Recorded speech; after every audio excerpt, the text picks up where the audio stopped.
नमस्कार दोस्तों, welcome to my channel. दोस्तों, आपने ऐसी बहुत सी स्टोरी सुनी होंगी, ऐसी बहुत सी कहानियाँ सुनी होंगी जो सच्ची घटनाओं पे बेस्ड हैं।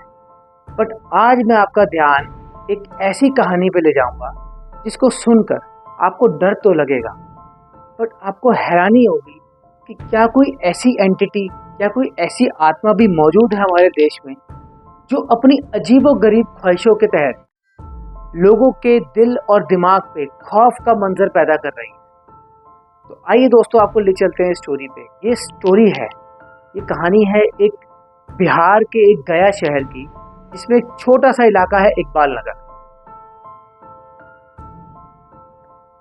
इकबाल नगर के लोगों को पिछले 115 साल से एक ऐसी आत्मा परेशान कर रही है, और वो भी एक अजीबोगरीब ख्वाहिश को लेकर, जिसका नाम है चाय और बिस्किट। जी हाँ दोस्तों, सुनने में बड़ा अजीब लग रहा होगा कि एक चाय और बिस्किट जैसी मामूली ख्वाहिश को पूरा करने के लिए ये आत्मा पिछले 115 साल से अपनी कब्र से उठकर लोगों के सामने प्रकट होती है और लोगों को परेशान करती है। इस आत्मा का जो हिस्ट्री है, आइए उसकी तरफ आपको ले चलते हैं। ये आत्मा है ओवन टॉमकिंस। ये एक अंग्रेजी सोल्जर था।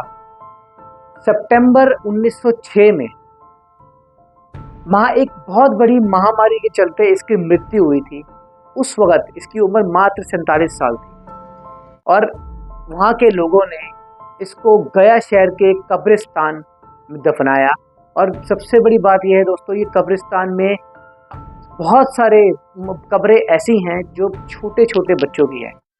तो लोगों का कहना है, क्या यही रीज़न है, क्या यही एक वजह है? हो सकता है कि उन बच्चों की अधूरी ख्वाहिशों को पूरा करने के लिए ओवन लोगों को चाय, बिस्किट और केक की ख्वाहिश लेके परेशान करता है। इस चीज़ का जवाब आज तक इकबाल नगर या उसके आसपास के कई स्थानीय लोगों को नहीं पता लगा कि आखिरकार चाय, बिस्कुट और केक की पीछे की वजह क्या है, सच क्या है। ऐसा नहीं है कि इस आत्मा को रोकने की कोशिश न की गई हो, इसकी हरकतों पर लगाम न लगाने की कोशिश की गई हो। ऐसे बहुत से तांत्रिक, मौलवी लोगों ने बहुत सी कोशिशें करी, बट वो असफल रहे। बट एक दिन इस आत्मा का, ओवन टॉमकिंस का, सामना अपने से कहीं ज़्यादा शक्तिशाली इंसान से हुआ।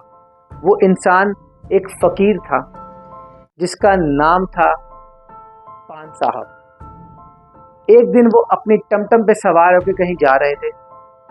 अचानक से ओवन की आत्मा, जैसे बाकी लोगों के साथ करती है, इनके सामने प्रकट हुई। इनसे वही ख्वाहिश करने लगी चाय बिस्किट की।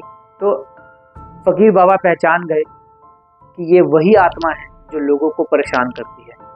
उन्होंने अपना दिमाग लगाया और उसको वादा किया कि मैं कल फिर आऊँगा और आपकी चाय बिस्किट की ख्वाहिश पूरी करूँगा। जैसे ही वो वहाँ से गए और अगले दिन फिर वापस आए, इस वक्त फकीर बाबा ने अपना दिमाग, अपनी विद्या लगाकर ओवन की आत्मा को अपने वश में किया और कोशिश करी कि वो लोगों को मुक्त कर सके। इस घटना के बाद कई दिन लोगों ने खुशी बनाई, बहुत सुकून से ज़िंदगी बिताई, क्योंकि काफ़ी टाइम था कि ओवन की आत्मा उनके सामने नहीं आई थी। बट वो कहते हैं ना दोस्तों, एक आत्मा को आप कब तक कैद कर सकते हो। यही हुआ। कुछ ऐसे बेवकूफ़ छात्र, जिनकी बेवकूफ़ी की वजह से ओवन की आत्मा को एक बार फिर मुक्ति मिली, और वो फिर रात के टाइम लोगों को परेशान करने लगी। बट इस बार उसकी हरकतों में काफ़ी हद तक लगाम था, और ये सब मुमकिन हो पाया उस फकीर बाबा के वजह से। जी हाँ दोस्तों, ये आत्मा पिछले 115 साल से वहाँ के लोगों को परेशान कर रही है, और जिस कब्रिस्तान में इसको दफनाया गया, उस कब्रिस्तान के बारे में बहुत सी बातें सुनने में आती है। ऐसा कहा जाता है कि इस कब्रिस्तान का नक्शा अगर देखोगे तो वैसे इनकी सारी कब्रें पत्थर की बनी हुई हैं, जैसे बाकी कब्रिस्तानों की होती हैं, बट इसके ऊपरी हिस्सा एक छतरी की तरह घूमता है। और लोगों ने ये तक बताया है कि यहाँ पे अजीबोगरीब सी आवाज़ें आती हैं, कुछ ऐसी आवाज़ें जिनको सुन के इंसान डर जाता है।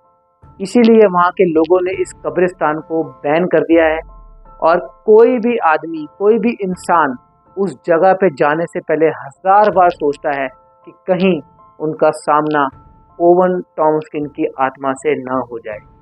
दोस्तों, रूह चाहे अच्छी हो या बुरी हो, रूह तो रूह है। इंसान किसी भी आत्मा का सामना नहीं करना चाहता, बट पिछले 115 सालों से जो आत्मा लोगों को परेशान करती आ रही है, अब लोगों ने इस आत्मा के साथ रहना शुरू कर दिया है। उनका मानना है कि एक चाय बिस्किट की मामूली सी ख्वाहिश से अगर ये आत्मा उनको नुकसान नहीं पहुंचाती, किसी को मारती नहीं है, तो उनको कोई फर्क नहीं पड़ता। अब उनको इस आत्मा के साथ रहने की एक आदत सी हो गई है।